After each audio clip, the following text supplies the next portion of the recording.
Chapter 9. Even I have no fucking idea what sushi is, Ashu said. It's Japanese food. How the fuck are we supposed to know? Do they know our littichukka? Raman asked. He dug his fork deep into the mound of biryani piled high on his plate. We were in the dining hall for Sunday dinner and a postmortem of Ria's party. Sushi is no big deal. The bigger deal is she didn't make you feel special, Shailesh said. He adjusted his spectacles and drank a glass of water. Shailesh, always the straight talker, had silenced everyone with his statement. The sound of cutlery filled the awkward silence. Trouble, brother, trouble, Shailesh said. After a minute. But she kissed him, Ashu said. Toys. Told you about rich people and their toys, Shailesh said. I ate my food. My friends further analyzed the situation. In my heart, I knew Ria didn't see me as a toy. We had a connection. But my heart can be over imaginative and stupid. I'll talk to her, I said. What? Enough talking. Now do, Raman said. Do what? I said. Raman shook his head. Everyone smiled. Listen, mother, I don't want to break your heart. But you do know such a girl is beyond you, Raman said. What do you mean? I said, putting my fork down on the table. Look at them. Look at you. You forgot your Okad or what? Raman had spoken in a flat, controlled voice. However, it hurt. It hurt like he had taken his blunt fork and jabbed it into my chest. It hurt because he didn't think I deserved Ria. It hurt because he had spoken the truth. Why does she san? Why does she hang out with me all the time? I said. She can have all the rich friends she wants. In fact, she does. You are the new exotic creature in her life. She is bored with everything else, Raman said. Are you always this pessimistic? Ashu said. Only the fat kid supported me. I transferred the gulab jamun from my plate onto his. The statistical probability is low, Shailesh said, in his academic voice. However, my friend Raman should know that love does happen between classes.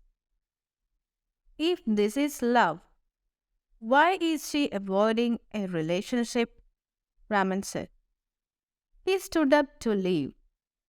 He had finished his dinner and what he wanted to say. Ashu thanked me for the gulab jamun. Raman has no experience with girls. You are doing well. Take it slow. Everything will be fine, he said. What do you think, Shailesh? I said. Of the four of us, I trusted Shailesh's judgment the most. He topped the class and was the most well-read. Of course, like us, he had little experience with women. He drank another glass of water. Yes, Don't rush it.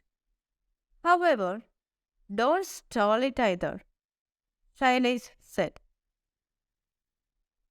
What does that mean? Ashu said on my behalf. Keep it slow, but keep escalating, Raman said. Escalating? What? How? I said. What's a clear sign a girl likes you? Shailesh said. She spends time with you? I said. Wrong, Shailesh said, and stood up as well. So then, I said, you know the answer. Now do it, Shailesh said and left. What do you want to talk about? Ria said. She had worn a lemon-colored chicken salwar kameez to college that day. We sat under the big banyan tree in between classes. Her hair blew in all directions in the afternoon breeze. Thanks for the party, I said. You are welcome. Like I told you, it isn't really my say, but my parents wanted to do it. Ria, that's your word. It was me who didn't fit in. I can fit in, but I can't relate to it.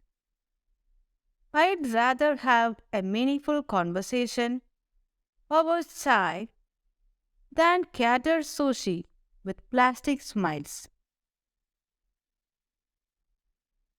How is Rohan? Sorry, Ro, I said. He made quite an impression on you. He's cool, no? See, you, you find him cool. That is your word, I said. He's over the top and a bit of a show-off. But at least Rohan's fun. The rest are all boring businessmen who only talk money and property. Go have fun then, I said, and looked away from her. She tugged at my elbow. Anyway, forget the party.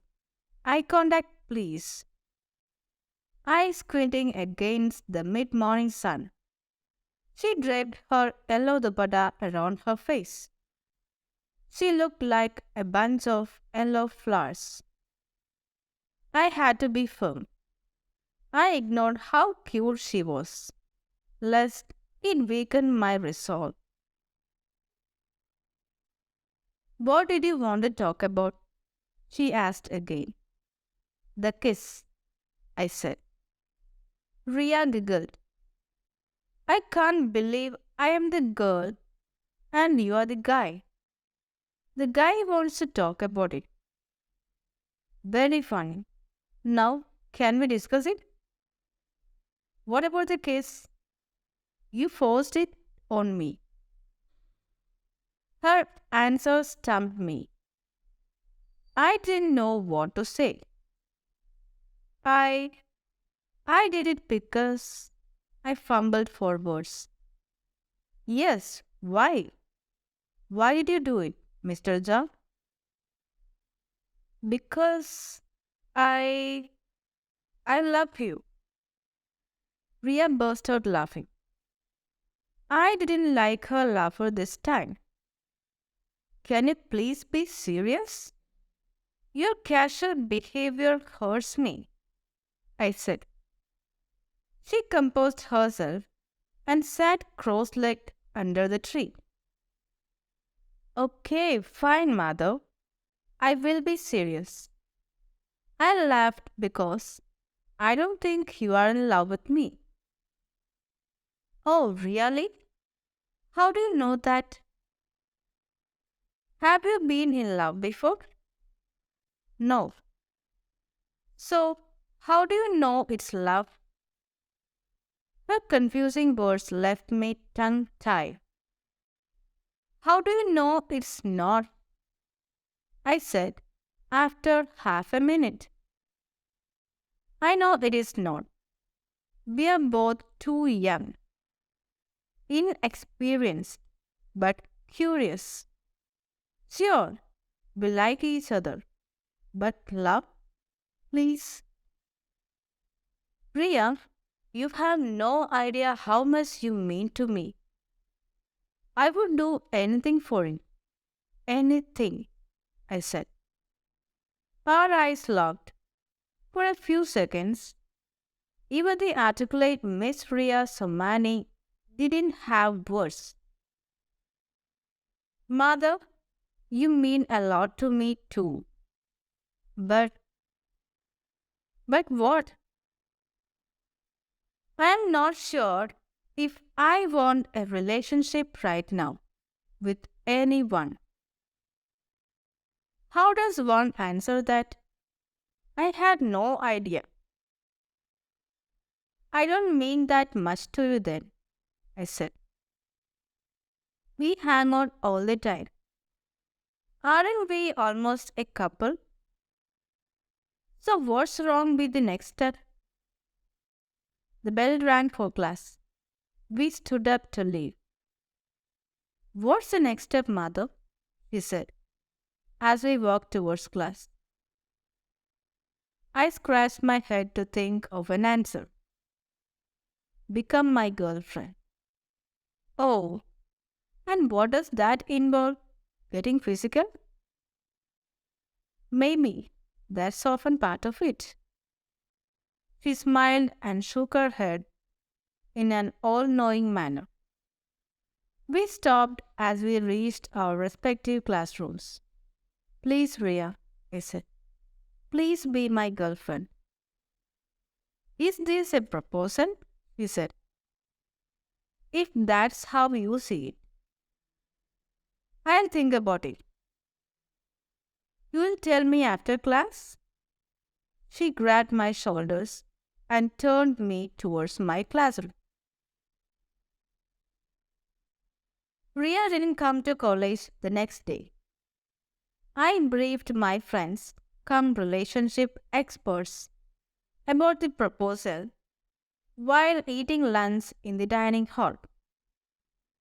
Shailesh felt I had come across as desperate. Ashu thought I had handled it well.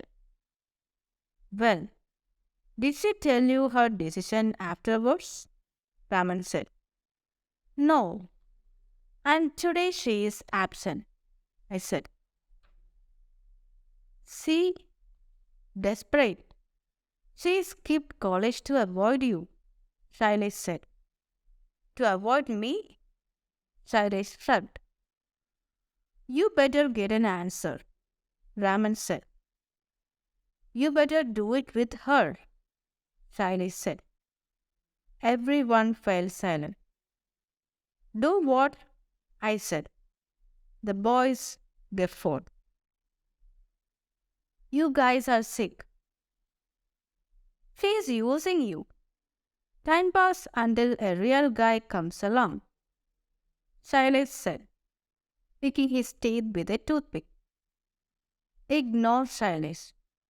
Find out why she is absent. Message her, Ashu said. Should I? She is supposed to answer my question, I said. The boys didn't answer either. I came to my room after lunch. I had a mobile phone now. Even though expensive, I would use it sometimes to call Ria. I composed a message. Did not see you in college. Everything okay? I deleted the text and retyped it 3 times. Finally, I pressed send. The worst wait in life is waiting for someone to text back. Ria didn't answer for an hour. It felt like a week. After that 1 hour, I sent the same message again. That way, it would come across as a double delivery rather than me being desperate. It is funny how when friendship moves towards a relationship. Every message requires awareness and strategy. The second message went, disguised as a screw up of Airtel. She didn't reply for another hour. I wanted to call her. It felt lame. I had proposed to her. The least she could do was give me a reply. I also felt scared. What if she said no? Maybe her silence meant no. What if she stopped talking to me? Panic gripped me. I wondered if proposing to her was the worst mistake of my life. I decided to call her. I tried her number 6 times. But I did not press the green call button. I didn't have the courage. My phone beeped. I had a new message. My heart beat fast as I opened it. I'm sick, viral fever, resting at home. Relief coursed through me. She had sent back a normal, harmless message. I wanted to ask about the proposal, but it felt like a bad time. Unsure, I froze. Why don't they teach us how to talk to girls? Get well soon, I sent after rigorous analysis and deliberation in my head. Thanks, she said. Miss you, I typed. Before I could think, I pressed send. She didn't respond for a minute. It felt like a decade. Had I messed up again? Was it not the right thing to say? Then come home. Cheer me up. The message felt like 1,000 red rose petals on my face. I checked my timetable. Damn it. I had 4 important, unskippable classes. I couldn't go. See you in an hour, I said. Classes can wait. Love can't.